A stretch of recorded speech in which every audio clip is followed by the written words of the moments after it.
Hey everyone, Blue Shadow RP here, recording some more Papa's Bakeria, and unfortunately this is gonna be the last video of Papa's Bakeria because, as I said before in the past, I'm not gonna be unlocking all of the gold customers. Well, gaining all the customers on gold. So yeah, and I'm gonna stick by that word that I said before, and yeah. So this is how far I'm gonna go, but in this video, I plan to show off the parade and give my final thoughts on the game overall.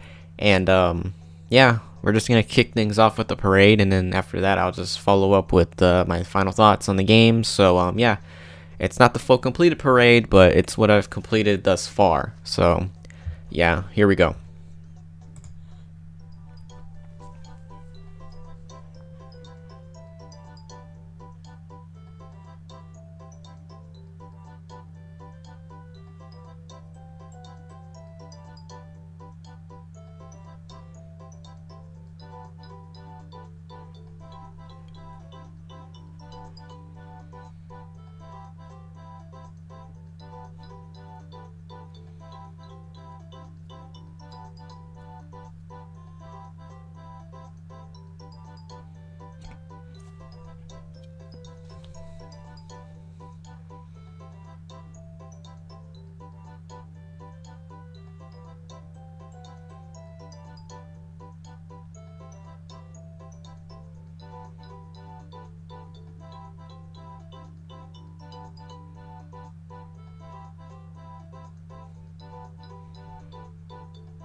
Alright, and looks like that's the end of the parade. Now I can finally give my thoughts on the game, and I mean, yeah, I was not expecting the game to be called Papa's Bakeria, for example, because I don't know, I mean, it kind of makes sense, right? I mean, we bake a lot of things. We bake cupcakes, we bake pies, we bake food almost every day.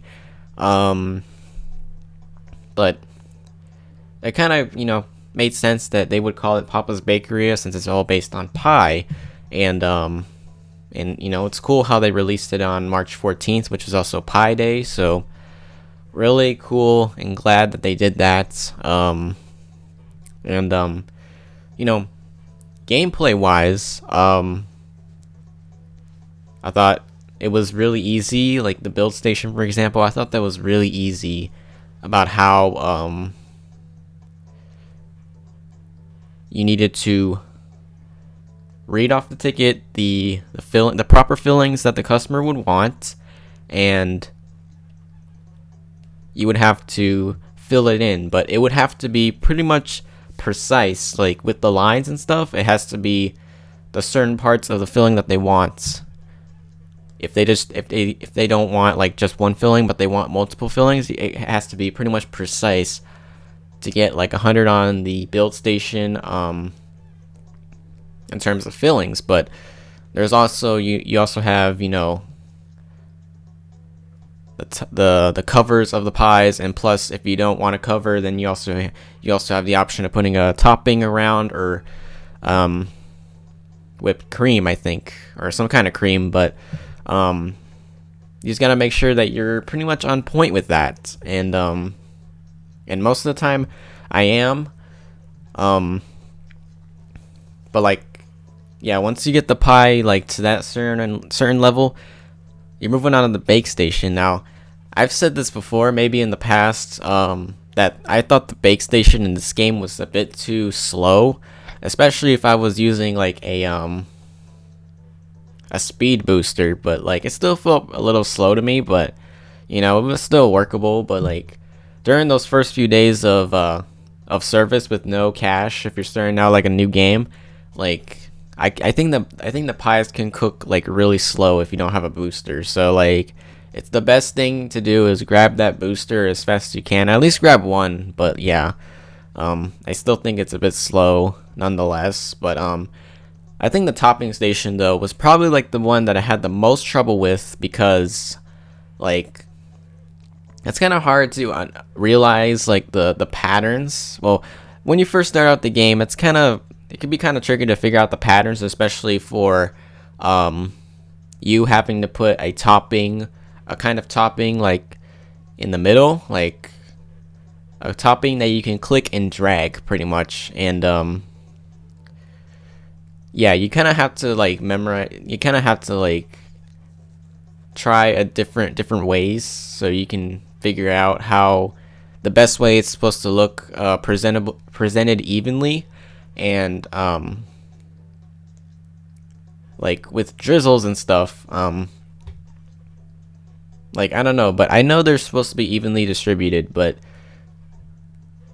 I don't know, like sometimes I always don't seem to manage to get 100 points, like 100% on the top station. It seems to be just like, if I can do it evenly enough, then I could do it. But some points I'm like a few percentage off, but it's alright. But yeah, it's just pretty much all about even consistency throughout the circumference of the area of the pie, I should say. So yeah, because yeah, I don't know, but it also felt like Papa's Wingeria, that part. Like when I was doing the top station, it kind of reminded me of Papa's Wingeria, of how you were able to arrange the wings on the plates in a certain way. It kind of felt like that to me. I don't know, but yeah, in terms of this game and of what they changed, like they got rid of the achievement system and replaced it with like a sticker system. So if you got an achievement, then thus you unlock the particular sticker for that achievement. But it also has a purpose. It also serves the purpose of giving the customers alternate outfits, which I thought was a really cool feature, because I thought it would be kind of bland after a while just to see the customers come in the same outfits. So I'm glad that they implemented something a little bit different this time around for this game. So I'm glad that they did that. And them having to bring specials back. I also didn't know at the time that it didn't have to be that day's particular special in order to get, you know, the achievement to serve it to them. It could just be like any special, just as long as it's that special, regardless if you have it as that today's special. So that is something I didn't know while I was playing through this, but you know, thanks to like a few comments that kind of verified for me that I didn't need to have it as today's special for it to work. So that was extremely helpful. But I'm trying to think here, but like that was extremely helpful. And you know, I just came a little bit slower on, you know, trying to get all the stickers because of my misstep in like the beginning and middle of the playthrough. But you know, it was fun. It was fun, and I really did enjoy this game. And I'm pretty sure the game also runs endlessly, kind of like other Papa Louie games do. But yeah, I mean, I love this game. It was fun. It was really fun to play through, and you know, I'm glad that they had some new holidays as well, like Comic-Con, which is also, I think, is one of my new favorite holidays because, you know, it brings back, you know, like the retro wallpaper and stuff like that, and you know, space and stuff. And you know, the customers were also holding lightsabers as they were walking through the door, so that was nice too. Really nice, you know, theme going on with all the things there. But yeah, I think at this point in time, they're also, well, I guess Flipline is having the fans decide on polls whether like which characters or which two customers should be for Papa's Next Chefs for the next Papa Louie game. So that is also exciting as well. And I think they may also have like another customer who's created by a fan selected to take part in the next Papa Louie game too, like they had for this one. So yeah, they have some really good work ahead of them, I think. So yeah, hopefully they'll make the next Papa Louie game a knockout. I think I pretty much say this every time, like I have no idea what the next Papa Louie game is gonna be, like in terms of the name, because you know, I feel like all the major, you know, food that we could make in the shop has been, you know, taken already. So I don't know, but I'm always interested to see what they could come up with next, and you know, hopefully it succeeds and it does well. So yeah, I'm interested to find out. So but you know, if I'm you know, thinking about this correctly, maybe the next Papa Louie game could come out during the summertime. It should, I think, since, you know, it came out in March, and then I'm already still playing it in April because I've been, you know, doing other things. But yeah, I think it should come out in the summertime. I don't know, I feel like it should, because they're already doing like the polls and stuff for the new customer chefs. So yeah, but you know, I'm gonna say this one more time. I love this game. It was really fun to play through. It's definitely worth the time as well, and you know, effort to make it this far. So you know, I enjoyed it, and I'm glad you guys enjoyed it too. So that made the whole playthrough worthwhile. So yeah, and I don't think I have anything else to say. So thank you, Flipline Studios, for the hard work on this game, and you know, hopefully the next one will be even better. So I think that's all I pretty much want to say. You know, it was fun, and hopefully we can continue to have, you know, good games like these. So yeah. So anyways, if you guys enjoyed, please leave a like down below, as it helps me out tremendously. And I will see you guys again soon in the next video. Thank you guys so much for watching. Have a wonderful day, and as always, goodbye.